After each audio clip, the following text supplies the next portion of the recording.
Cette diapo vous démontre les deux types de glycogène retrouvés au sein de notre organisme. Alors, vous avez tout d'abord le glycogène hépatique et le glycogène musculaire. Donc, le glycogène hépatique, c'est celui qui est proportionnellement plus élevé dans notre organisme. Donc, il compose 5% du poids du foie, alors que le glycogène musculaire, il compose 0,7% du poids des muscles.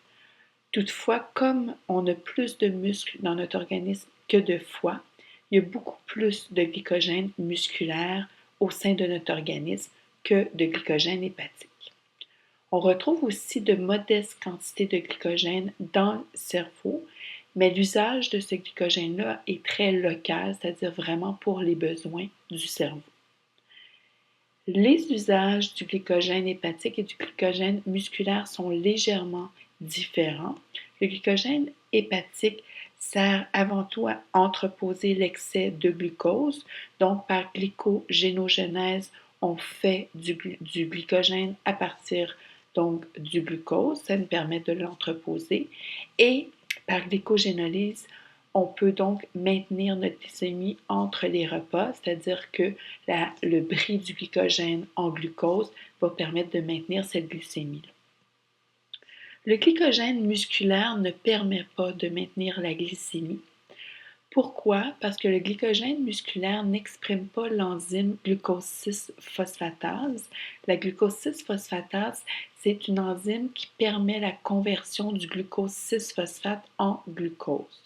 Lors du processus de glycogénolyse, le glycogène est transformé en glucose 6-phosphate et ultimement, le glucose 6-phosphate va être transformé en glucose. Du moins, c'est ce qui se passe au niveau du foie parce que le foie exprime le glucose 6-phosphatase qui est l'enzyme qui déphosphoryle le glucose 6-phosphate en glucose. Mais comme le muscle n'exprime pas cette enzyme-là, le muscle ne peut pas produire de glucose. Donc, ça s'arrête au glucose 6-phosphate et le glucose 6-phosphate va être utilisé pour la glycolyse au niveau musculaire. Toutefois, le muscle contribue à la néoglucogénèse, peut fournir du glucose via soit le pyruvate, qui va être produit par la glycolyse au niveau musculaire, ou soit par le relargage d'acides aminés tels l'alanine, qui va aller au foie et qui va servir de substrat pour former du glucose. Donc, grosso modo, le glycogène hépatique sert à produire du glucose pour maintenir la glycémie, alors que le glycogène musculaire ne produit pas directement de glucose libre. Le glycogène est une structure très ramifiée. En fait, ces ramifications-là accroissent de beaucoup sa solubilité. Donc, le glycogène est fait de glucose qui sont attachés les uns avec les autres par des liens alpha 1,4 et les ramifications, en fait, sont attachées entre elles par des liens alpha 1,6. Le glycogène est donc une immense structure qui peut faire jusqu'à 60 000 résidus de glucose.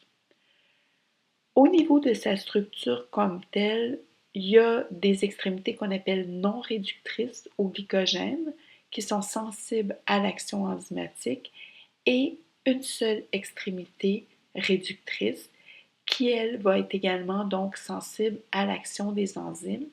Et lors de la glycogénolyse, les enzymes vont cliver ce lien-là et libérer l'extrémité réductrice, donc du glycogène. Ça va donc constituer une molécule de glucose qui est donc à la base du phénomène de glycogénolyse.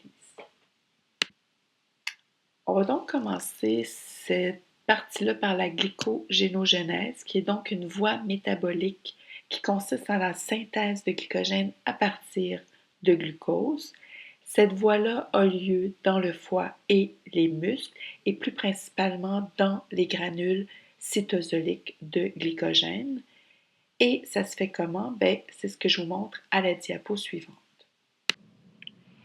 Cette diapo vous montre le métabolisme du glycogène, c'est-à-dire la synthèse de glycogène, le phénomène de glycogénogenèse.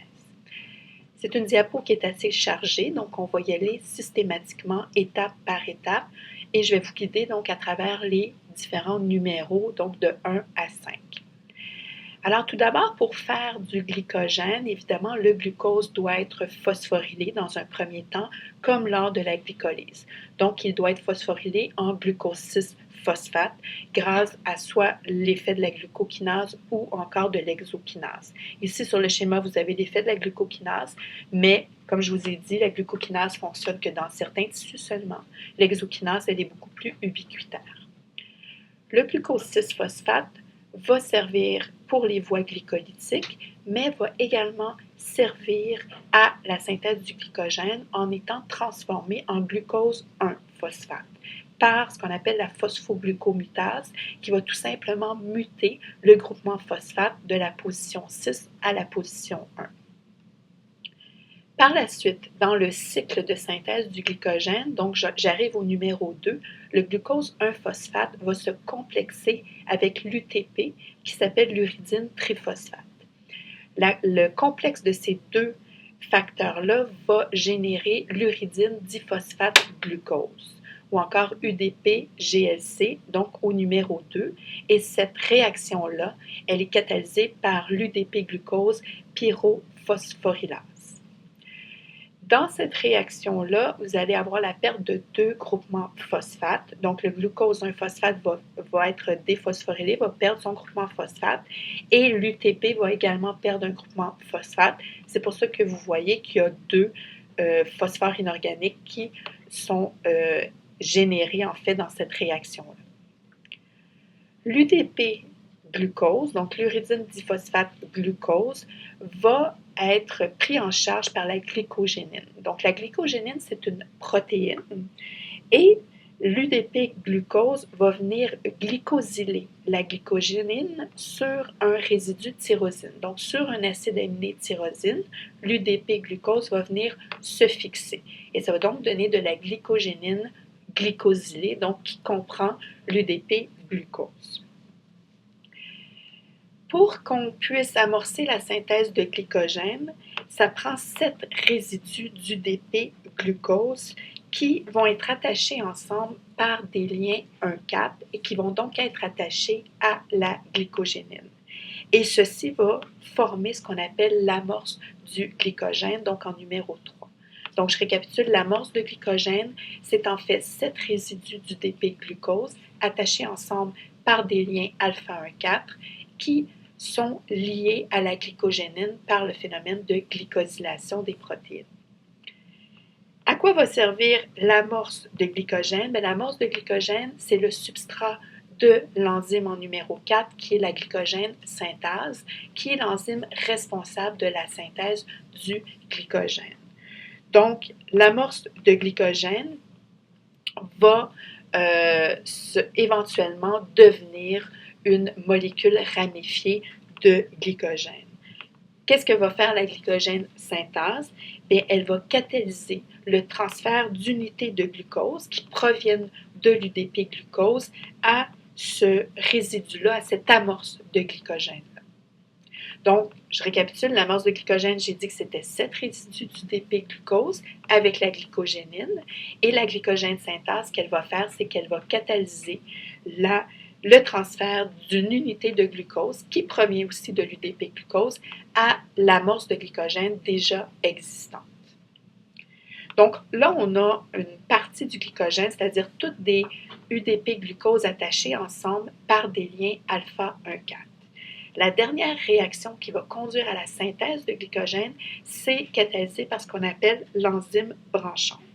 Donc, lorsque l'amorce de glycogène, on dit que c'était 7 résidus au départ, on ajoute des résidus d'UDP glucose. Lorsque cette chaîne-là atteint 11 résidus, l'enzyme branchante va transférer une partie des chaînes, donc de cette chaîne-là, qui sont liées par des liens alpha 1,4, à une chaîne voisine. Et ça va donc former ce qu'on appelle une ramification. Et le lien qui relie cette chaîne-là à la chaîne voisine, c'est le lien alpha 1,6. Et c'est comme ça donc qu'on crée les ramifications qui sont caractéristiques du glycogène. Donc on a une chaîne tout d'abord de UDP-glucose liés par des liens alpha 1,4 et l'enzyme branchante va créer un embranchement, donc va générer un lien alpha 1,6 sur lequel va venir se lier une autre chaîne d'UDP-glucose. La glycogénogenèse, on le voit au centre, les régulateurs de cette voie métabolique-là. Donc, l'insuline, c'est évidemment une molécule, une hormone qui stimule la voie de la glycogénogenèse. De quelle façon? Ici, on voit que l'insuline inhibe l'AMP cyclique. Donc, l'AMP cyclique, je répète, c'est un second messager très important. Et l'AMP cyclique inhibe la glycogène synthase. Donc, l'insuline, en allant inhiber la production d'AMP cyclique, va relever l'effet inhibiteur sur la glycogène synthase et va donc permettre l'action de la glycogène synthase et la synthèse de glycogène. À l'inverse, dans ce schéma-là, vous avez aussi les réactions de glycogénolyse, qu'on va voir un petit peu plus tard, mais les régulateurs de la glycogénolyse sont le glucagon et l'adrénaline. Donc, ces deux facteurs-là stimulent la production d'AMP cyclique, qui, lui, va stimuler l'enzyme qu'on appelle la glycogène phosphorylase, qui est l'enzyme qui permet de cliver le glycogène et de régénérer du glucose un phosphate. Cette diapo vous illustre une autre façon de voir la glycogénogenèse. Donc ici, vous partez du principe que vous avez déjà une chaîne formée de glucose, en fait du DP-glucose, qui sont liées entre elles par des liens alpha 1,4. Donc c'est ce qu'on voit à la première image. On a les liens alpha 1,4, donc la chaîne glucidique, et on a même ici un embranchement lié par un lien alpha 1,6. Donc, dans ce cas-ci, ce qu'on illustre, c'est une expérience où on a ajouté du glucose marqué pour voir où ce glucose-là allait se mettre. Donc, la glycogène synthase, elle catalyse en fait l'ajout de résidus glucidiques, donc de glucose marqué dans ce cas-ci, à des chaînes déjà existantes. Donc, ce qu'elle fait, elle catalyse cette réaction-là et dans ce cas-ci, le glucose marqué au C14 va venir s'accrocher aux chaînes déjà existantes par des liens alpha 1,4. Or, les chaînes ne peuvent pas s'allonger de façon indéfinie. Lorsque ça dépasse donc 11 résidus, l'enzyme branchante va venir prendre une partie de cette chaîne-là. Idéalement, elle essaie de prendre au moins une chaîne qui contient 6 résidus et elle va aller brancher cette chaîne-là à un autre embranchement, donc va créer une nouvelle ramification. Et donc, l'enzyme branchante, qui porte d'ailleurs le nom de l'amylo 1,4,1,6 transglycosylase, va catalyser la formation d'une nouvelle liaison alpha 1,6. Donc, vraiment, elle prend un bout, donc des résidus, au moins 6 résidus de glucose d'une chaîne qui existe, et va aller la brancher sur une chaîne voisine. Les différentes liaisons alpha 1,6 doivent être en fait dispersées d'au moins 4 résidus de glucose. Donc, elles ne sont pas très rapprochées. Il doit avoir en fait au moins 4 résidus de glucose entre les différentes liaisons alpha 1,6. Donc, cette diapo vous illustre le processus de glycogénolyse, donc, qui est donc la dégradation du glycogène en monomère de glucose. Comme je vous l'ai dit au départ, c'est un phénomène qui a lieu dans le foie et les muscles et ça se passe dans le cytosol, donc dans les granules de glycogène. Comment ça se passe? Donc, vous avez les différentes réactions ici qui surviennent. Alors, la réaction numéro 1, c'est l'action d'une phosphorylase, qu'on appelle aussi glycogène phosphorylase, qui va aller s'acharner sur l'extrémité de sucre non réduit de la molécule de glycogène. Donc, ce qu'elle va faire, elle va venir cliver un lien alpha 1,4 et libérer le glucose, qui va être du glucose 1-phosphate. Donc, on vient de raccourcir la chaîne de 1 résidu et elle va s'acharner sur cette chaîne-là. Elle va raccourcir cette chaîne-là jusqu'à rester en fait 4 résidus glucidiques. C'est ce qu'on voit au numéro 2. Lorsqu'il reste 4 résidus glucidiques à une chaîne, vous avez ce qu'on appelle une dextrine limite. Et là, c'est une deuxième enzyme qui s'appelle la glucanetransférase, dont le rôle est de transférer 3 résidus glucidiques à une chaîne avoisinante. Donc, on vient en fait d'éliminer une ramification au glycogène et ce qui reste au numéro 3, c'est qu'il reste la liaison alpha-1,6 de l'embranchement. Donc, pour aller cliver ce lien alpha-1,6, l'enzyme responsable de ça, c'est l'enzyme débranchante. Donc, elle va venir débrancher la ramification en clivant le lien alpha-1,6 et donc on vient d'enlever une ramification au glycogène et la glycogène phosphorylase peut donc s'acharner sur une autre chaîne du glycogène en allant attaquer donc cliver l'extrémité sucre non réduit pour générer le glucose 1-phosphate et etc. Donc la séquence se poursuit.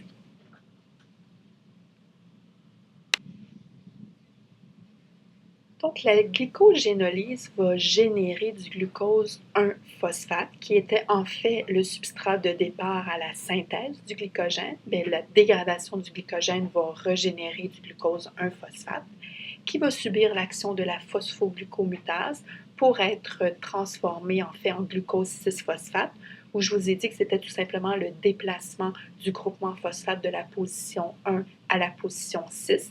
C'est sûr que lors de la glycogénogenèse, c'est l'inverse. Le groupement phosphore se déplace de la position 6 à la position 1. Le glucose 6-phosphate, dépendant dans quel organe il se situe, va avoir deux destins. Si c'est au niveau du muscle, le muscle n'a pas l'enzyme glucose 6-phosphatase, donc le muscle va utiliser le glucose 6-phosphate dans la glycolyse principalement, donc pour ses propres besoins, ou encore dans la voie des pentoses phosphates qui conduit à la synthèse du ribose 5-phosphate. Le foie, lui, ayant l'enzyme glucose 6-phosphatase qui permet donc de déphosphoryler le glucose 6-phosphate, va pouvoir générer du glucose à partir du glucose 6-phosphate et le glucose va être déversé en circulation pour réguler la glycémie. Donc, cette diapo vous résume les éléments qui régulent les voies métaboliques du glycogène, donc autant la glycogénogenèse que la glycogénolyse. Donc, j'en ai parlé un petit peu tout à l'heure, je vais donc récapituler.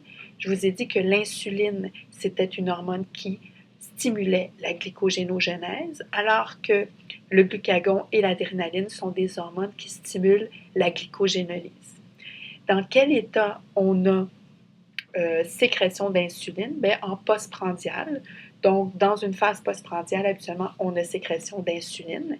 Et donc, c'est logique, lorsqu'on ingère du glucose, bien, on le met en réserve. Donc, l'hormone insuline va favoriser, va stimuler la voie de la glycogénogenèse. Et je vous ai dit qu'une façon de faire ça, c'était qu'elle inhibait la production d'AMP cyclique. Et l'AMP cyclique étant un inhibiteur de la glycogène synthase, si on inhibe la production d'AMP cyclique, bien, on va relever son effet inhibiteur sur la glycogène synthase. On va donc stimuler la glycogène synthase et la glycogénogenèse. Le glucagon, l'adrénaline vont être plutôt stimulés en période de jeûne, de stress ou encore d'activité physique. Ces deux hormones-là ont comme second messager l'AMP cyclique. Donc, lorsque ces hormones-là interagissent avec leurs récepteurs, il y a production d'AMP cyclique dans la cellule. L'AMP cyclique, c'est un activateur de la glycogène phosphorylase, qui est donc l'enzyme qui permet de commencer à cliver les chaînes de glycogène en glucose et de former du glucose 1-phosphate. Donc voilà en fait les différentes situations qui vont jouer, qui vont réguler soit la glycogénogenèse, donc comme j'ai dit, un état postprandial et l'insuline vont stimuler la glycogénogenèse et ce qui va stimuler la glycogénolyse, c'est soit une situation de jeûne, soit un stress, soit l'activité physique qui vont conduire à la sécrétion de glucagon ou encore d'adrénaline, qui sont deux hormones qui stimulent la glycogénolyse. Donc, on arrive dans une section où on parle de glycémie et de diabète. Et la première chose que je veux vous dire, c'est comment on mesure la glycémie. Donc, vous connaissez peut-être des gens qui mesurent déjà leur glycémie à l'aide d'un glucomètre, où ils font tout simplement se piquer le bout du doigt et leur goutte de sang est mise dans une machine et vous avez la mesure de la glycémie. Ça, cette technique-là, on appelle ça de la bioampérométrie. Et comment ça fonctionne d'un point de vue biochimique? C'est que le glucose qui est contenu dans le sang va être catalysé par l'enzyme glucose déshydrogénase en gluconolactone. L'avantage de cette technique-là, c'est que le glucose déshydrogénase, c'est une enzyme qui est spécifique au glucose, qui ne reconnaît que le glucose. Et ça, c'est vraiment un avantage parce que le sang, c'est un milieu complexe avec beaucoup de substances à l'intérieur. Donc, ça vous prend vraiment une enzyme qui reconnaît spécifiquement le glucose pour vous permettre d'avoir une mesure qui est certaine et spécifique de la glycémie. Mais ce n'est pas le gluconolactone qu'on va mesurer, en fait, c'est que dans cette réaction-là, catalysée par la glucose déshydrogénase, il y a réduction du NAD en NADH.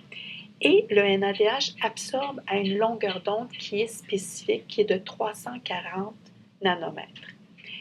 Et c'est cette absorption-là à cette longueur d'onde-là qui va être mesurée par l'appareil et qui va être donc corrélée à la quantité de glucose dans le sang. Et c'est ça qui permet donc d'avoir la mesure de la glycémie. Donc, dans cette diapo-là, vous avez des courbes de glycémie qui sont les courbes en rouge et des courbes d'insulinémie qui sont les courbes en bleu. Ce qui est pointillé, c'est tout simplement l'ingestion d'un repas qui était riche en sucrose. Donc, les courbes glycémiques et insulinémiques sont différentes des courbes pleines qui sont les courbes retrouvées suite à l'ingestion d'un repas qui est riche en amidon. Donc, on voit que lorsqu'on ingère de l'amidon, la glycémie, l'insulinémie montent moins haut que lorsqu'on ingère des aliments qui sont riches en sucrose. Donc, ce qu'il faut savoir sur cette diapo-là, c'est que la glycémie normale se situe entre 3,9 et 5,8 millimoles par litre. À jeun, évidemment, elle va descendre un peu plus bas, sauf qu'elle ne descend pas en bas de 3,3 millimoles par litre, qui est une glycémie qui peut être mesurée lors de jeûnes prolongés. En bas de 3,3, on parle d'hypoglycémie.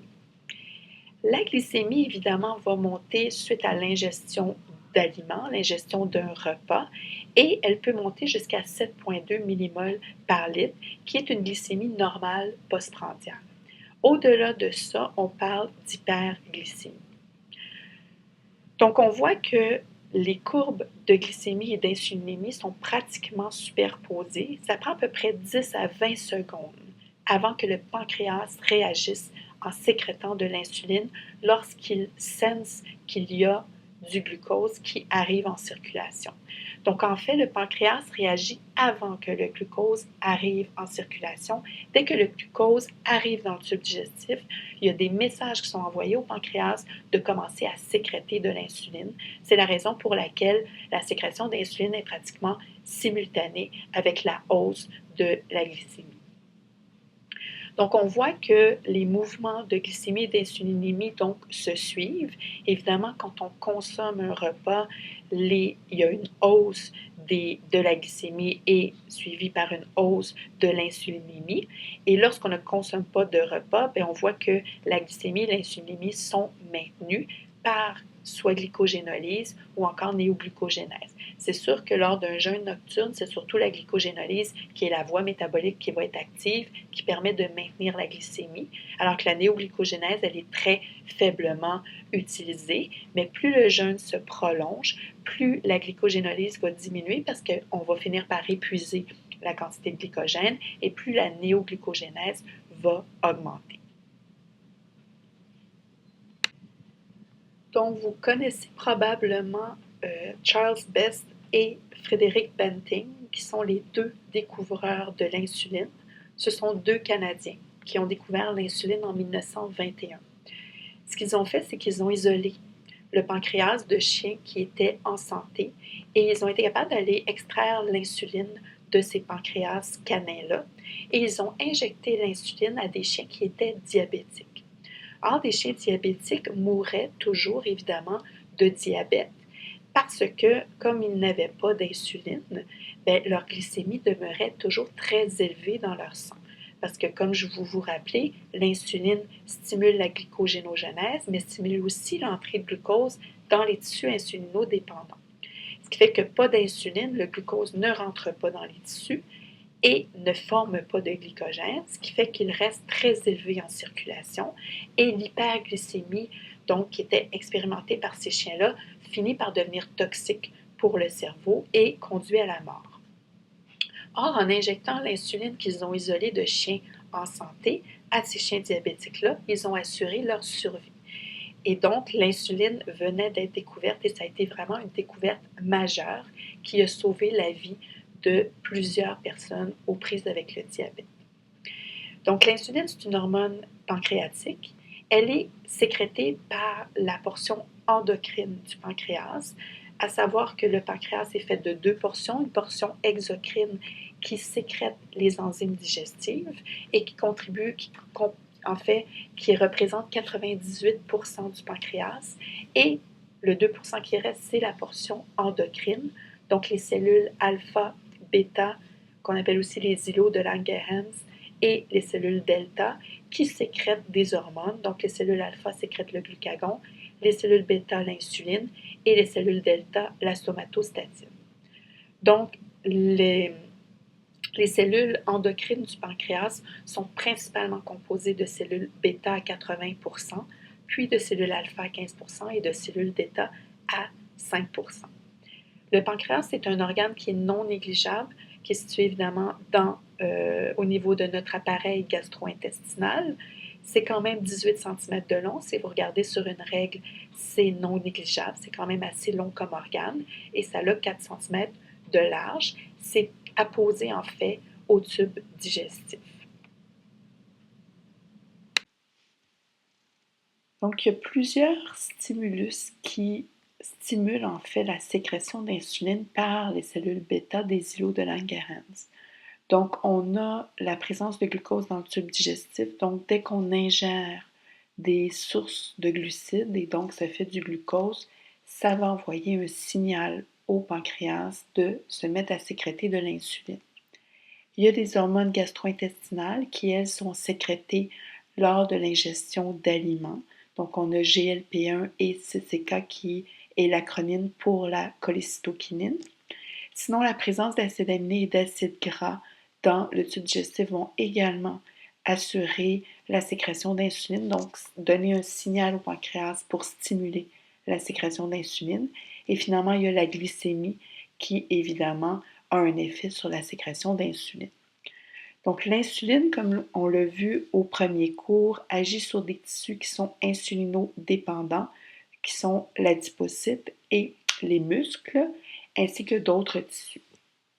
Donc, l'adipocyte, au niveau de l'adipocyte, elle va stimuler le captage des acides gras par l'adipocyte pour ensuite stimuler la lipogénèse, donc la synthèse de triglycérides à partir de ces acides gras-là. Et en contrepartie, elle va inhiber la lipolyse, qui est le clivage ou la dégradation des triglycérides en acides gras. Donc, l'insuline est vraiment une hormone de stockage au niveau adipocytaire. Au niveau du muscle, elle va stimuler la captation des acides aminés au niveau musculaire et favoriser la protéogenèse. Donc, encore là, c'est une hormone de stockage qui facilite le stockage des acides aminés. Au niveau des autres tissus, par son effet sur la translocation de GLUT4, elle va favoriser évidemment le captage tissulaire de glucose. Donc, ceci inclut non seulement les autres tissus, mais également les muscles et l'adipocyte qui va aussi capter du glucose pour ses besoins. Au niveau du foie, l'insuline, bien que le foie n'est pas un tissu insulinodépendant, l'insuline va quand même avoir son effet, comme on l'a vu, sur la glycogénogenèse. Donc, elle va stimuler la synthèse de glycogène et s'il y a excès de glucose, elle va favoriser le phénomène de lipogénèse de novo. et en contrepartie, elle réprime évidemment la néoglucogénèse. Donc, l'insuline est considérée comme une hormone hypoglycémiante et elle est également une hormone donc qui facilite le stockage. Donc, cette diapo vous illustre les statistiques canadiennes les plus récentes sur la prévalence de diabète. Donc, les statistiques les plus récentes datent de 2008-2009 et ça nous indique qu'il y a un Canadien sur 11 qui souffre d'un diabète. C'est une statistique qui est à la hausse parce qu'en 2005-2006, c'était un Canadien sur 17 qui souffrait de diabète. Si vous regardez le schéma qui est illustré ici, vous voyez que la prévalence de diabète augmente avec l'âge. En effet, plus on vieillit, plus on développe une résistance à l'insuline qui peut mener à un diabète qu'on appelle de type 2. Donc, c'est ça qui explique pourquoi il y a plus de cas de diabète au fur et à mesure que l'âge augmente. Finalement, lorsqu'on regarde la répartition de diabète en fonction du sexe, on voit que c'est légèrement plus élevé chez les hommes que chez les femmes. Le diabète est considéré comme une maladie chronique qui, dès qu'on l'a, va durer toute la vie. C'est vraiment un état permanent duquel on ne peut pas guérir. Il y a plusieurs types de diabète. En fait, il y en a 3 principaux. Le type 1, qui consiste en l'absence de sécrétion d'insuline et qui est qualifié d'insulinodépendant. Il touche 5 à 10% des individus et se manifeste surtout au jeune âge. Donc, on appelle aussi le diabète juvénile. Il y a le type 2 qui survient à un âge plus avancé, souvent autour de la quarantaine, qui est considéré comme non insulinodépendant. Donc, il y a toujours production d'insuline dans le cas du diabète de type 2, mais ce qui se passe, c'est qu'il y a résistance à l'insuline. Donc, le corps ne répond plus à l'insuline comme auparavant et peut avoir besoin d'une médication pour contrôler la glycémie. Et finalement, il y a le diabète gestationnel qui, lui, survient durant la grossesse. Dans le cas du diabète gestationnel, ça peut être un état qui est réversible, c'est-à-dire qui va cesser au moment de l'accouchement, mais parfois il peut aussi se muter en diabète de type 2. Donc, ce diabète gestationnel-là touche 4% de la population. Donc, en gros, le diabète, c'est vraiment soit un problème de production d'insuline ou encore un problème d'utilisation de l'insuline. Ici, le tableau vous résume les 3 types de diabète. En fait, vous les compare. Donc, le type 1, comme je disais, c'est un diabète juvénile qui survient habituellement durant l'enfance ou durant l'adolescence, alors que le diabète de type 2, c'est un diabète qui survient à un âge plus avancé, habituellement au-delà de 40 ans. Le diabète gestationnel, évidemment, est variable. Il n'est pas relié à l'âge de la femme qui est enceinte.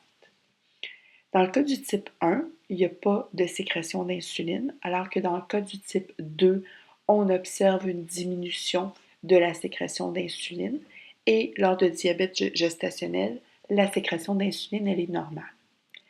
La sensibilité à l'insuline est légèrement diminuée dans le cas du type 1, sera fortement diminuée dans le cas du type 2 et est également diminuée dans le cas du diabète de grossesse. Dans le cas du type 1, comme les personnes ne produisent pas, c'est un défaut de production d'insuline, il faut qu'ils s'administrent de l'insuline. Dans le cas du type 2, habituellement, au début, on va administrer une diète et un programme d'exercice en vue de contrôler ce diabète-là. Si ça ne fonctionne pas, c'est une médication, on appelle ça des glucophages qui vont aider le travail de l'insuline. Et si ça ne fonctionne pas, ces gens-là finissent par s'injecter de l'insuline. Dans le cas du diabète de grossesse, même chose, diète, exercice, et si ça ne fonctionne pas, ces gens-là s'injectent aussi de l'insuline. Le diabète, c'est une maladie, comme c'est une maladie chronique, au long cours, il peut avoir développement de complications. de complications qui touchent les petits vaisseaux, donc on appelle ça des microvasculaires, et des complications qui touchent les gros vaisseaux, soit des complications macrovasculaires. Dans le cas du type 1 et du type 2, on retrouve les deux types de complications. En termes de microvasculaire, on a des problèmes de neuropathie, par exemple, également d'insuffisance rénale, de rétinopathie. Ça, c'est des exemples de complications microvasculaires. Dans le cas des complications macrovasculaires, ça va être surtout de la maladie cardiovasculaire. Pour ce qui est du diabète gestationnel, comme j'ai dit, c'est un diabète qui est réversible, donc qui s'arrête habituellement après l'accouchement. Par contre, ça augmente de beaucoup le risque de diabète chez l'enfant et c'est un état qui peut persister et demeurer permanent chez la mère. Ça amène des complications à la naissance, donc de la macrosomie, ce sont des bébés de gros poids à la naissance, et également de la prématurité. Les causes de décès, dans le cas du type 1, c'est les maladies cardiovasculaires, donc c'est lié aux complications macrovasculaires. Dans le cas de type 2, c'est la même chose et il n'y a pas de décès lié au diabète gestationnel. Et la cause, dans le cas du type 1, c'est une maladie auto-immune, donc ce sont des auto-anticorps contre les îlots de Langerhans, contre les cellules bêta, qui vont donc éliminer ces cellules-là et donc éliminer la production d'insuline. Dans le cas du type 2, l'étiologie, c'est de la résistance à l'insuline qui peut être secondaire à l'obésité.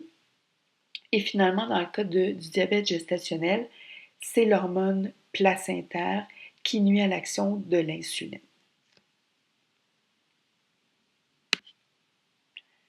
Comme j'en ai parlé dans la diapo précédente, les complications du diabète sont nombreuses.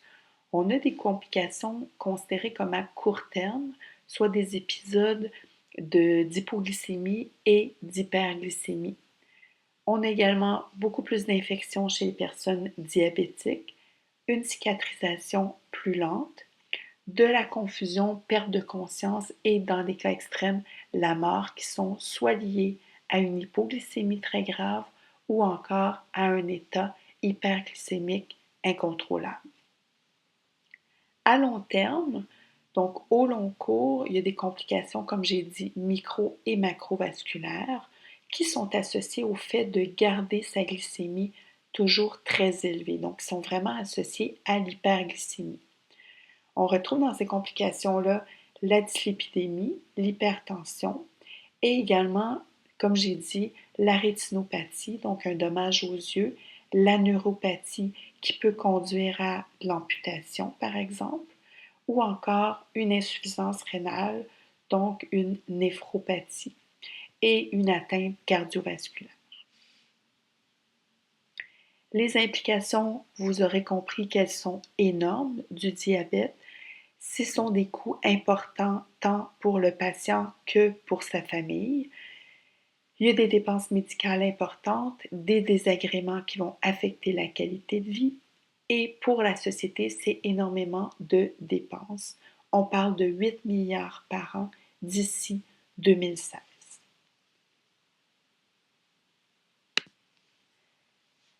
Il y a deux façons de diagnostiquer le diabète. En fait, on utilise la glycémie à jeun et la glycémie 2 heures après l'ingestion d'une dose fixe de glucose, donc d'une dose de 75 grammes de glucose. Donc, ce qu'on fait, c'est qu'on mesure la glycémie à jeun et on mesure la glycémie après l'ingestion de cette dose-là, donc 2 heures après. Et dépendant des mesures obtenues, on est capable de classer une personne ou encore de diagnostiquer un état soit d'intolérance au glucose, qui est un état prédiabétique, ou soit un état diabétique. Donc, si la glycémie à jeun est supérieure à 6,1, mais inférieure à 6,9, donc entre 6,1 et 6,9, et que 2 heures après l'ingestion de la dose fixe de glucose, la glycémie est inférieure à 7,8, on parle d'une anomalie de la glycémie à jeun. Donc, ça ne veut pas dire que c'est un état prédiabétique ou c'est un état diabétique, c'est juste qu'il y a vraiment une anomalie au niveau de la glycémie à jeun. Si la glycémie à jeun, elle est en bas de 6,1, donc elle est normale, mais que la glycémie 2 heures post-ingestion de glucose est élevée, donc se situe entre 7,8 et 11, on parle d'un état d'intolérance au glucose. Si la glycémie à jeun est entre 6,1 et 6,9 et que la glycémie 2 heures post-ingestion de glucose est entre 7,8 et 11, on parle d'une intolérance au glucose couplée à une anomalie de la glycémie à jeun. Et lorsque la glycémie à jeun est très élevée, donc au-delà de 7, et que la glycémie 2 heures après l'ingestion du glucose est supérieure à 11,1, on parle alors d'un état diabétique. Si jamais on prend des glycémies de façon aléatoire, donc c'est-à-dire de façon aléatoire au hasard dans une journée et que ces glycémies-là sont supérieures à 0,1, et s'il y a des symptômes associés au diabète comme la polydipsie, la polyurie, donc uriner beaucoup, boire beaucoup et perdre du poids, ça, ce sont des symptômes qui sont associés au diabète juvénile, donc ça va être aussi des signes diagnostiques du diabète. Donc, mis à part la mesure de la glycémie et l'hyperglycémie orale provoquée, qui est en fait la mesure de la glycémie à jeun suivie de la mesure de la glycémie 2 heures après l'ingestion d'une dose fixe de glucose, il y a d'autres moyens utilisés pour diagnostiquer le diabète de type 1 et le diabète de type 2. Pour le diabète de type 1, on peut mesurer des marqueurs de la destruction auto-immune des cellules du pancréas. Alors, ce sont des anticorps anti-insuline ou anti-îlot de Langerhans qui sont présents donc chez la personne qui souffre de diabète de type 1, qui peuvent être mesurés et qui donc nous permettent de diagnostiquer ce type de diabète. Pour le diabète de type 2, on utilise habituellement une mesure biochimique qui est l'hémoglobine glyquée. Donc, l'hémoglobine glyquée, c'est quoi? C'est la liaison d'une molécule de glucose à l'hémoglobine, donc à la partie globine. Vous savez que la partie globine, ce sont des acides aminés et le glucose va aller se lier par une base de chiffre à la partie amine de ces acides aminés-là. Et donc, ça va former de l'hémoglobine glyquée, qui est un indicateur, en fait, premièrement, de la glycémie, parce que plus il y a de glucose en circulation, plus la quantité de glucose va s'accrocher à l'hémoglobine et plus l'hémoglobine glyquée va augmenter. Et cette modification-là, la base de chiffre étant irréversible, l'hémoglobine glyquée devient un très bon marqueur du statut glycémique d'une personne et c'est un marqueur couramment utilisé en clinique pour soit diagnostiquer le diabète de type 2 ou encore contrôler en fait les patients qui sont diabétiques de type 2 pour voir s'ils adhèrent bien soit à leur plan de régime, leur plan alimentaire, soit à leur plan d'exercice ou encore s'ils adhèrent bien à la médication. Donc, c'est vraiment un outil pas seulement de diagnostic, mais également de suivi de ces patients-là. Donc, cette diapo vous illustre la régulation hormonale de la glycémie, mais lorsqu'on a une hypoglycémie ou encore une situation de jeûne qui fait baisser la glycémie.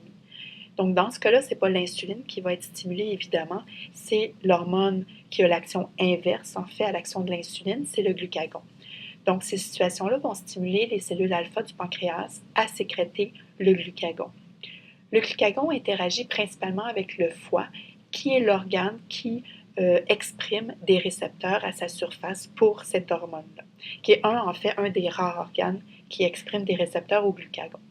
Le glucagon, en interagissant avec ces récepteurs, cause une augmentation de la production d'AMP cyclique, qui est son second messager, et ceci va conduire à stimuler la glycogénolyse et la néoglucogénèse.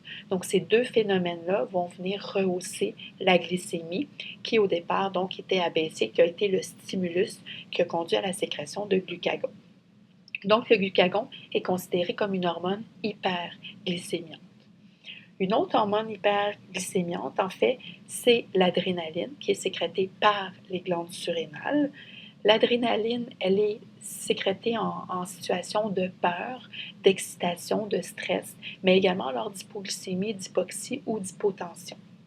Donc, l'adrénaline agit sur le foie un peu à l'image du glucagon. Elle va stimuler la glycogénolyse et la néoglycogénèse, mais elle va aussi agir sur le muscle pour stimuler le phénomène de glycogénolyse. Donc, comment fonctionnent les hormones? Donc, habituellement, une hormone, par définition, ça interagit avec un récepteur. Les récepteurs peuvent être localisés à différents endroits au niveau de la cellule. Il y a des hormones qui vont interagir avec des récepteurs qui sont intracellulaires et principalement des récepteurs qui sont dans le noyau des cellules, donc des récepteurs nucléaires.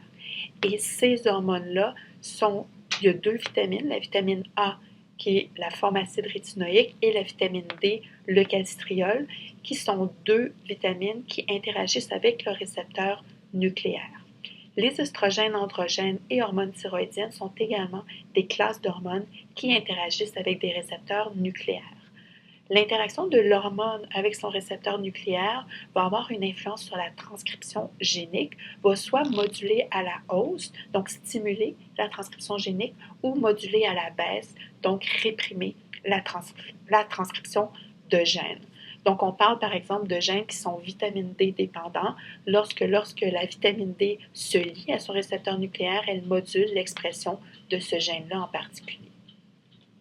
Sinon, l'autre classe d'hormones, c'est ceux qui se lient à un récepteur qui est sur la surface cellulaire, donc un récepteur qui est membranaire. Habituellement, les hormones qui se lient à un récepteur membranaire ne pénètrent pas dans la cellule, contrairement aux hormones qui se lient à des récepteurs nucléaires qui, eux, vont diffuser dans la cellule.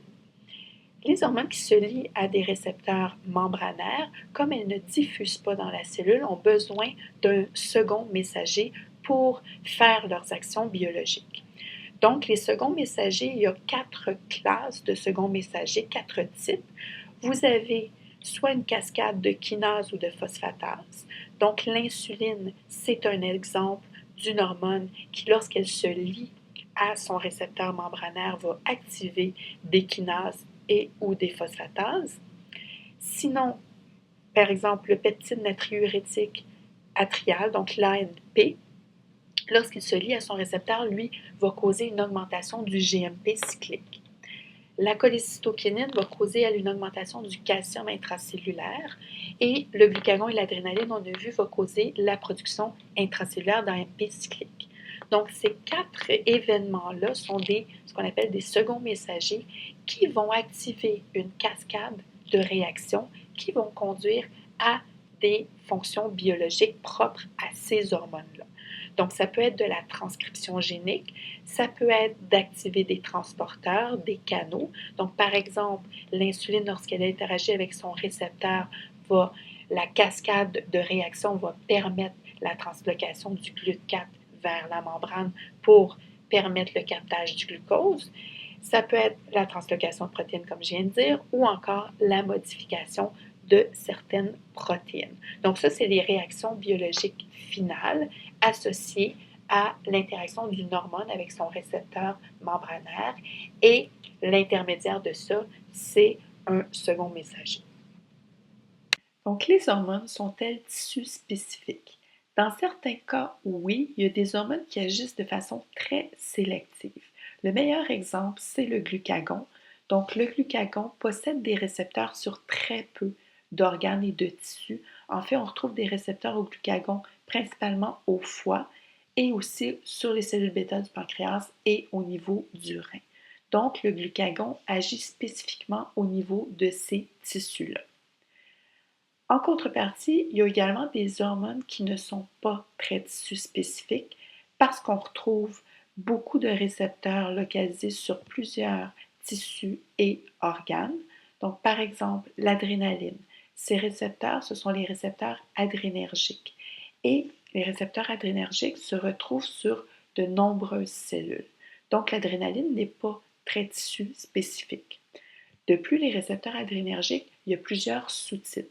Par exemple, le sous-type A et le sous-type B, qui vont induire des réponses différentes via des seconds messagers différents.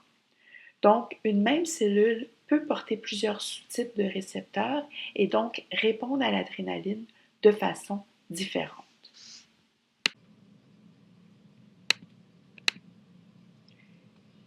Cette diapo vous illustre l'exemple de l'insuline, donc qui est une hormone évidemment qui a un récepteur membranaire, mais lorsqu'elle se lie à son récepteur membranaire, ça active une série de kinases qui va conduire aux effets biologiques qui sont indiqués ici.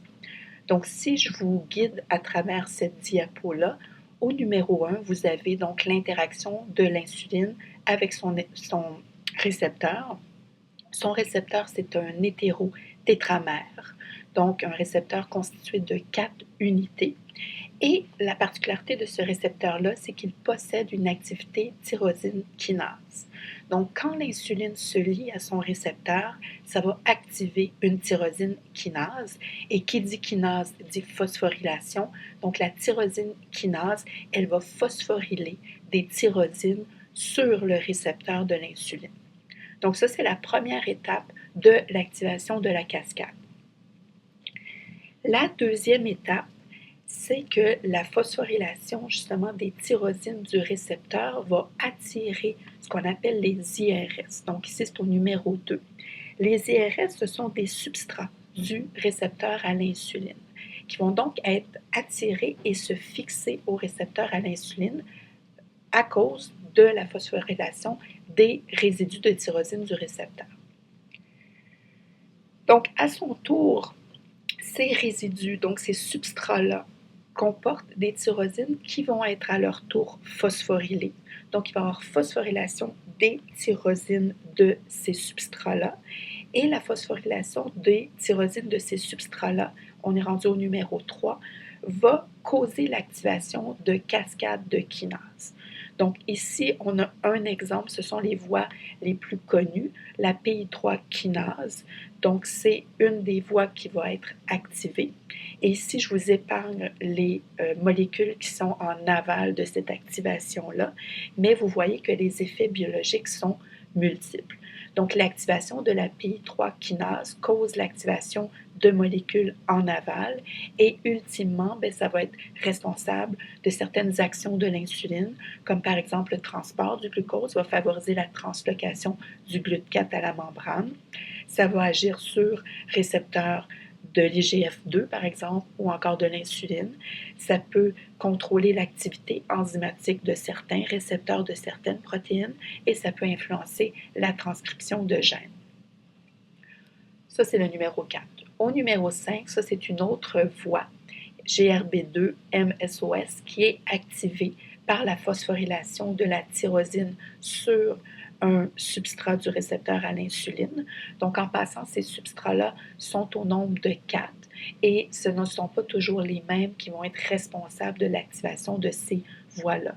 On pense que l'activation de PI3 kinase, c'est le substrat numéro 2, donc IRS2, et l'activation de GRB2 MSOS va être plutôt liée à l'activation du substrat numéro 1, donc de IRS1.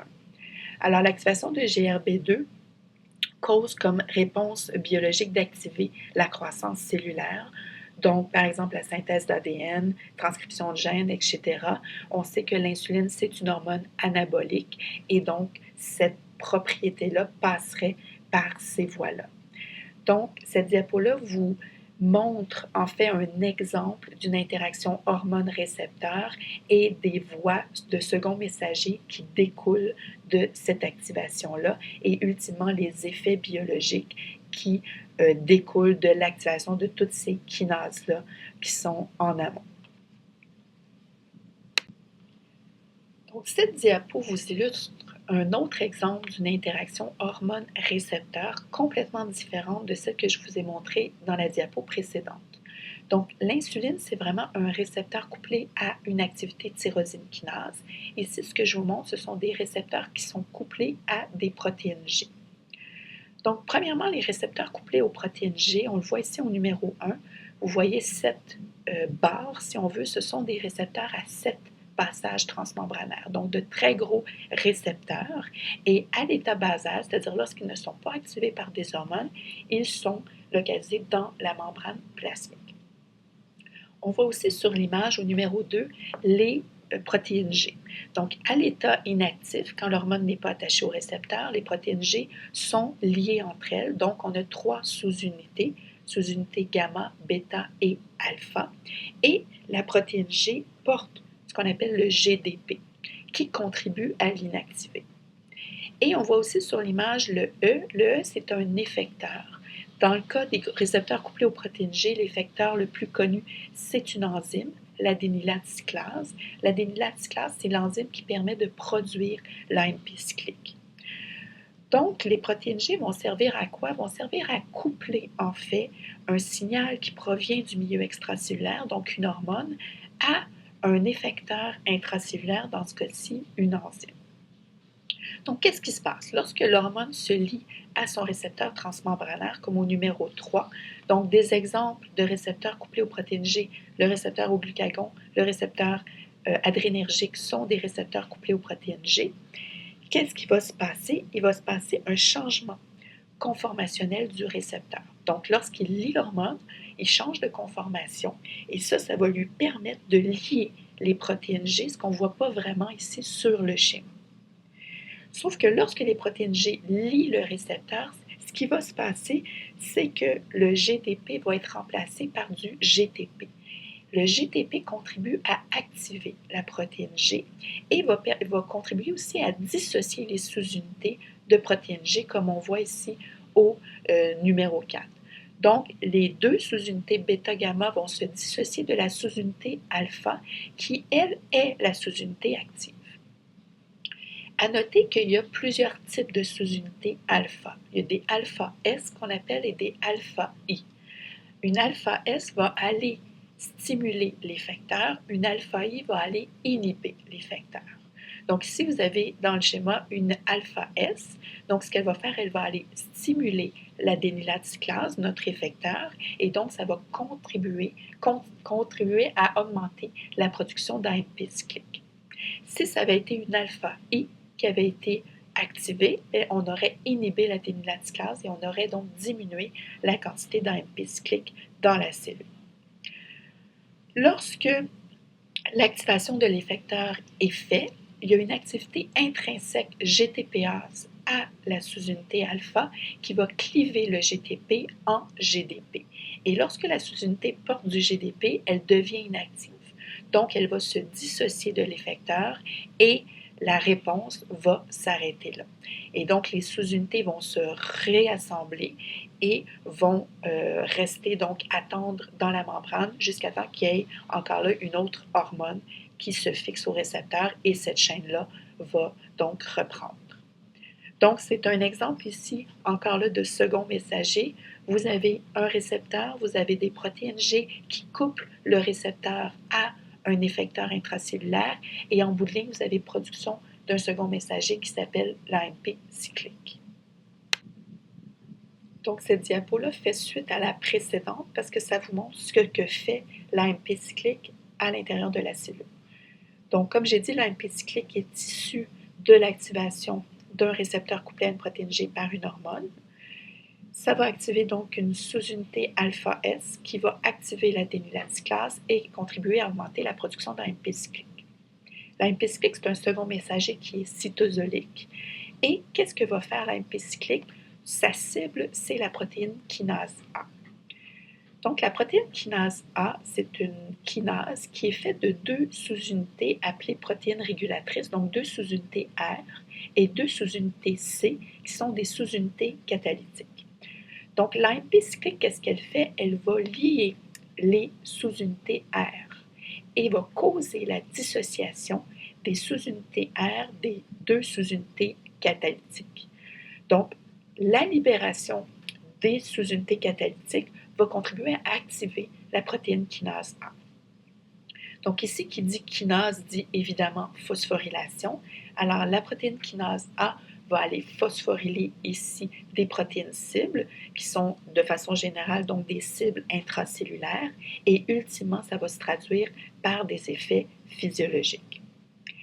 À noter ici qu'en numéro 3, je vous pointe la phosphodiestérase. La phosphodiestérase est une enzyme intracellulaire qui dissocie, en fait, qui dégrade l'AMP cyclique et qui contribue à réguler l'intensité du message, l'intensité du second messager. Parce que quand la phosphodiestérase elle est activée, elle va dégrader l'AMP cyclique et ça va contribuer donc à atténuer le message, la transmission du message. Donc, c'est une façon de réguler les quantités de second messager d'AMP cyclique à l'intérieur de la cellule et ça, c'est cette enzyme-là qui contribue à ça. Donc, maintenant qu'on connaît c'est quoi l'AMP cyclique, maintenant qu'on connaît les récepteurs, les interactions récepteurs-hormones, je fais un petit retour sur la régulation du métabolisme du glycogène pour vous montrer que les deux voies, soit la glycogénogenèse et la glycogénolyse, sont deux voies parallèles qui sont régulées en fait par les mêmes, qui peuvent être régulées en fait par les mêmes effecteurs, les mêmes seconds messagers. Mais évidemment, sont contrôlés, sont régulés de façon inverse. Donc, je vous montre ça sur ce schéma-là. Alors, l'AMP cyclique, comme je vous ai dit, c'est un second messager qui est augmenté suite à l'action soit du glucagon ou de l'adrénaline sur leurs récepteurs respectifs. Donc, l'augmentation de l'AMP cyclique, et ça on l'a vu dans le premier cours, va causer l'activation d'une protéine kinase dépendante de l'AMP cyclique qu'on appelle aussi AMPK. Donc, c'est ce qui est indiqué ici au numéro 1. La MPK, c'est une kinase qui va, au numéro 2, activer ce qu'on appelle une phosphorylase kinase. Donc, ici, à ne pas confondre, ici, ce n'est pas la glycogène phosphorylase, c'est vraiment une phosphorylase kinase. Donc, on est une étape avant l'activation de la glycogène phosphorylase. Donc, c'est ce qu'on voit au numéro 2. La phosphorylase kinase va donc devenir active et c'est elle qui va venir au numéro 3 activer la glycogène phosphorylase. La glycogène phosphorylase, on l'a vu, c'est l'enzyme qui est responsable de la glycogénolyse, donc de convertir ou de transformer le glycogène, de cliver le glycogène en glucose 1-phosphate. Donc, le glucagon, l'adrénaline, ce sont deux hormones qui, via l'AMP cyclique, vont contribuer à augmenter le phénomène de glycogénolyse et si vous avez les différentes enzymes impliquées dans ce phénomène-là. Aussi, l'AMPK, donc je retourne au numéro 1, l'AMPK va également aller inactiver l'autre voie, donc la voie inverse qui est la glycogénogenèse. Et comment elle fait ça? C'est qu'elle vient phosphoryler la glycogène synthase. Donc, on se rappelle, la glycogène synthase, c'est l'enzyme responsable de la synthèse de glycogène.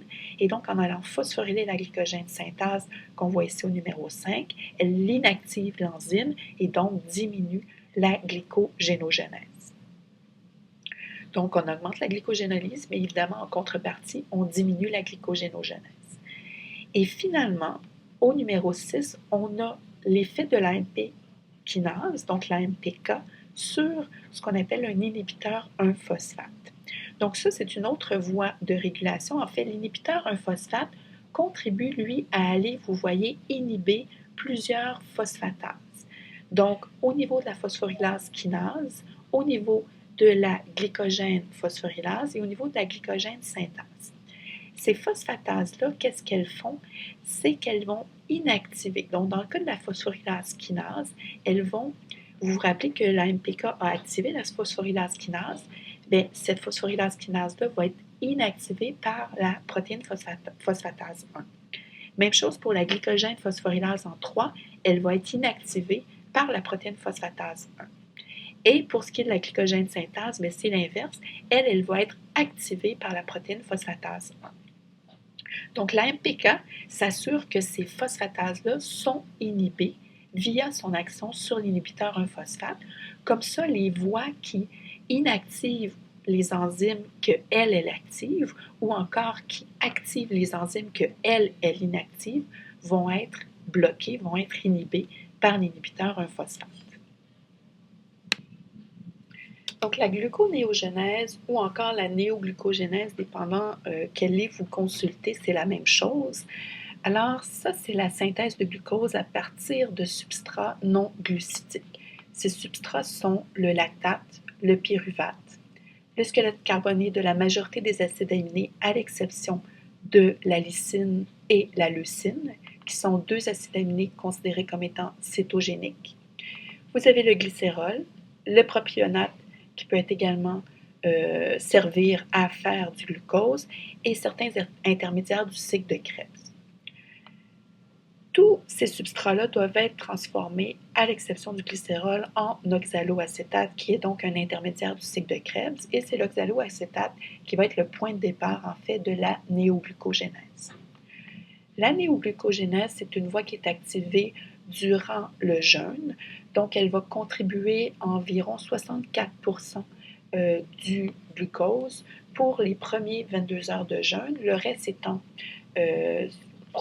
procuré par la glycogénolyse. Donc évidemment, plus le jeûne se prolonge, plus la glycogénolyse diminue et la néoglucogénèse va augmenter parce qu'à un moment donné, les réserves de glycogène s'épuisent. Et là, la néoglucogénèse devient 100%, c'est-à-dire qu'elle fournit 100% les besoins en glucose de l'organisme après 46 heures de jeûne. La néoglucogénèse, c'est une voie métabolique qui est très coûteuse énergétiquement. Elle coûte 6 ATP, en fait, elle consomme 6 ATP.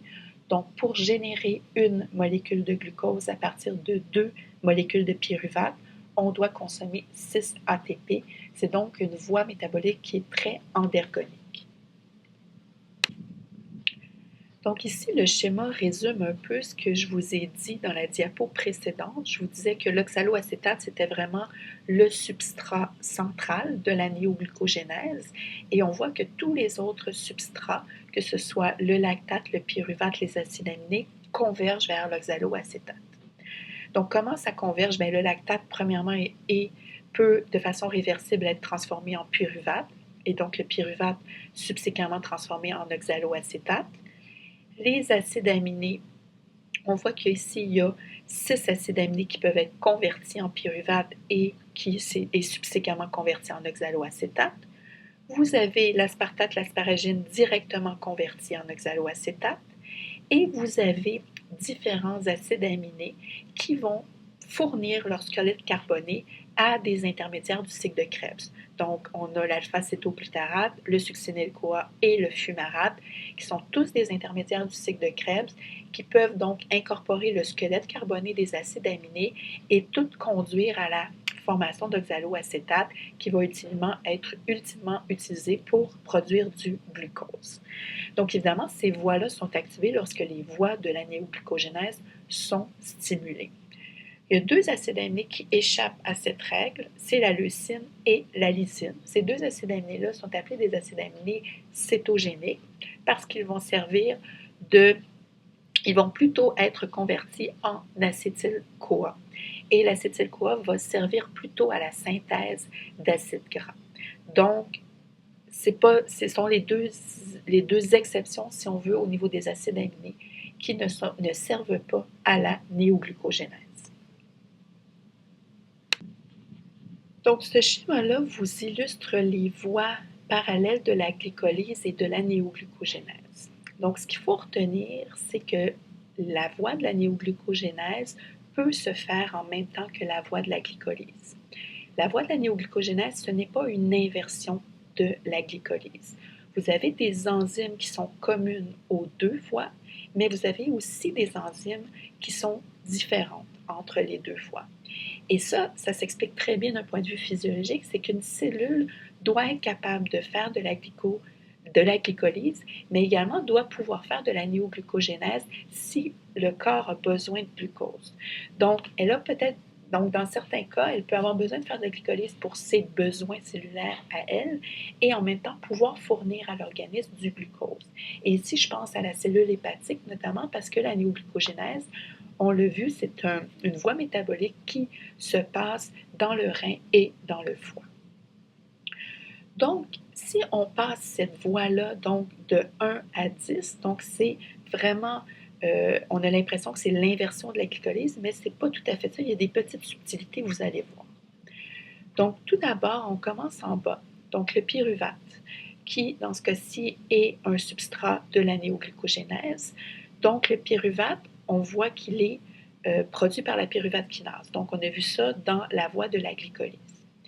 Dans la voie de la néoglucogénèse, le pyruvate va être converti en oxaloacétate, qui, on le sait, est le point de départ de la néoglucogénèse, par l'enzyme pyruvate carboxylase.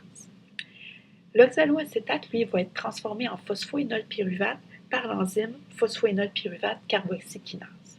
Donc, ces deux réactions-là coûtent déjà 2 ATP et 2 GTP, qui sont l'équivalent ici de 2 ATP. Donc, ces deux réactions enzymatiques-là de départ, la numéro 1 et la numéro 2, coûtent déjà 4 ATP. Ensuite, on a la réaction numéro 3, donc la phosphoénolpyruvate en phosphoglycérate. Là, l'enzyme est commune. La réaction numéro 4, la phosphoglycérate en 3-phosphoglycérate qui est catalysée par la phosphoglycérate mutase. Là aussi, l'enzyme est commune. Là, vous arrivez à la transformation du 3-phosphoglycérate en 1,3-biphosphoglysérate, donc la réaction numéro 5, qui est catalysée par la phosphoglycérate kinase. Une autre réaction ici, une autre enzyme en fait qui est commune. À noter que cette réaction-là coûte là aussi 2 ATP. Puis, vous arrivez donc à la 1,3-biphosphoglycérate en glycéradéhyde 3-phosphate, catalysée par la glycéradéhyde 3-phosphate désydrogénase, la réaction numéro 6, encore là commune. Le glycérate 3-phosphate va être transformé en fructose 1,6-biphosphate par, ici, une aldolase, qui est une enzyme différente, donc au numéro 7. Le fructose 1,6-biphosphate, ici, va être converti en fructose 6-phosphate par une autre enzyme qui est différente, la fructose 1,6-biphosphatase, et le fructose 6-phosphate en glucose 6-phosphate par la glucose 6-phosphate isomérase, ça c'est une enzyme commune, et le glucose 6-phosphate en glucose par la glucose 6-phosphatase, une autre enzyme qui diffère entre les deux voies. Donc, vous notez que les trois réactions irréversibles de la glycolyse, soit celle catalysée par l'exokinase, celle catalysée par la PFK1 et celle catalysée par la pyruvate kinase, ce sont des enzymes qui ne se retrouvent pas dans la voie de la néoglucogénèse. Donc, ces enzymes-là sont remplacées par 4 enzymes différentes. Le bilan global, on l'a vu, c'est 6 ATP. Donc, pour générer une mole ou une molécule de glucose à partir de 2 molécules de pyruvate, ça coûte 6 ATP à l'organisme. À noter que, comme je vous ai dit, la néoglucogénèse se fait dans le foie et le rein, ne se fait pas dans le muscle ou le cerveau, parce que ces deux tissus-là n'ont pas, vous vous rappelez, dans le muscle, n'ont pas le glucose 6-phosphatase, qui est l'enzyme qui permet la conversion du glucose 6-phosphate en glucose. Donc, c'est la raison pour laquelle ces tissus-là ne font pas de néoglucogénèse et que c'est seulement attribuable donc au foie et aux reins qui expriment cette enzyme-là. Donc ici, vous avez illustré le cycle de Cori que nous avons parlé lors du premier cours. En fait, le cycle de Cori, c'est la voie métabolique qui permet de recycler le lactate au niveau du foie. Donc, si vous vous rappelez bien, le lactate est produit à partir de la fermentation lactique. Donc, c'est le pyruvate qui, dans une condition d'anaérobie, va produire du lactate par fermentation lactique. Je vous ai dit, le lactate, c'est une substance qui est acide, donc qui va venir diminuer le pH intracellulaire au niveau du muscle et donc qui va déranger l'homéostasie de la cellule. La cellule doit donc se débarrasser de ce lactate-là qui va s'en aller en circulation et rejoindre le foie où il va servir de substrat pour la néoglucogénèse. Donc, c'est ça le cycle de Cori, c'est que ça permet vraiment d'éliminer le lactate des muscles et de retrouver le lactate au niveau du foie. Le lactate sera reconverti en pyruvate et le pyruvate va servir donc de substrat à la néoglucogénèse. On va donc terminer ce cours sur le métabolisme des glucides en vous parlant de la voie des pentoses phosphates. Donc, la voie des pentoses phosphates, c'est une voie qui est cytosolique, qui diffère de la voie de la glycolyse, tout d'abord parce qu'elle sert à former un pentose, donc qui s'appelle le ribose 5-phosphate. Le ribose 5-phosphate va être utilisé pour la synthèse des nucléotides. Et cette voie-là va également générer du NADPH, contrairement au NAD qui est généré dans la voie de la glycolyse. Donc, c'est des différences importantes entre ces deux voies-là. Donc, ça synthétise premièrement un pentose, alors que la glycolyse ne synthétise pas de pentose. Ça produit du NADPH, alors que la glycolyse n'en produit pas. Et il n'y a pas de consommation ni de production d'ATP, contrairement à la glycolyse qui consomme et produit un bilan positif d'ATP. Donc, le NADPH, c'est connu comme étant un réducteur cellulaire qui va être utilisé dans plusieurs voies métaboliques, notamment la synthèse d'acides gras au niveau des adipocytes, la synthèse de cholestérol au niveau du foie, et ça va être également utilisé pour réduire le glutathion oxydé au niveau des globules rouges. Donc, la voie de pentose phosphate, vous aurez compris, elle va être particulièrement active dans ces tissus-là, donc adipocytes, le foie, les globules rouges. La voie des pentoses phosphates porte aussi le nom du shunt exose monophosphate ou la voie du phosphogluconate. Donc, il y a deux tronçons dans la voie des pentoses phosphates, un tronçon oxydant et un tronçon non oxydant. Je vais vous détailler un petit peu plus dans la diapo qui suit. C'est une voie donc qui permet l'oxydation du glucose 6-phosphate, mais sans consommation d'ATP, et c'est une voie qui est essentiellement aérobique. Comme je vous ai dit, elle est particulièrement active dans les globules rouges. Donc, dans les globules rouges, elle va contribuer à peu près être responsable de 10% de l'oxydation du glucose. Au niveau du foie, elle va être responsable de 30% de l'oxydation du glucose. Il y a plusieurs étapes qui vont être communes à la glycolyse, mais comme je vous ai dit au début, il y a des différences majeures entre cette voie métabolique-là et la voie de la glycolyse. Le ribose 5-phosphate, c'est un sucre qui est utilisé in situ. Donc, il est utilisé par le tissu qui le produit. C'est un sucre qu'on ne retrouve pas très peu en circulation. Donc, ici, le schéma vous illustre la voie des pentoses phosphates. Donc, comme je vous ai dit, il y a deux tronçons, un tronçon oxydant et un tronçon non oxydant. Le tronçon oxydant, c'est des réactions qui sont irréversibles, alors que le tronçon non oxydant, ce sont des réactions qui peuvent être réversibles. Dans le tronçon oxydant, c'est caractérisé par deux voies principales, deux réactions. Donc, une première, c'est la déhydrogénation du glucose 6-phosphate en 6-phosphogluconolactone, qui est la réaction numéro 1, et la décarboxylation de cet exose-là en ribulose 5-phosphate. Donc, on lui enlève tout simplement un carbone pour passer de l'exose au pentose, et ça, c'est la réaction numéro 3. Le tronçon oxydant est également caractérisé par la synthèse du NADPH. On voit ici qu'il y a deux réactions qui permettent de synthétiser du NADPH. La synthèse du NADPH permet aussi de fournir de l'énergie aux réactions enzymatiques pour qu'elles puissent se faire.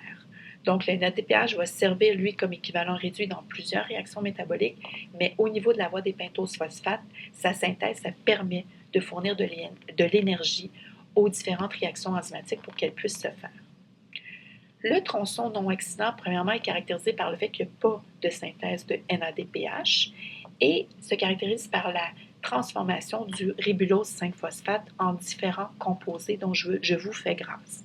Ce qu'il faut par contre retenir, c'est que ultimement, ça va conduire à produire des intermédiaires de la glycolyse. Donc, le glycéraldéhyde 3-phosphate, le fructose 6-phosphate sont des produits des réactions enzymatiques, donc de la transformation du ribulose 5-phosphate via le tronçon non oxydant.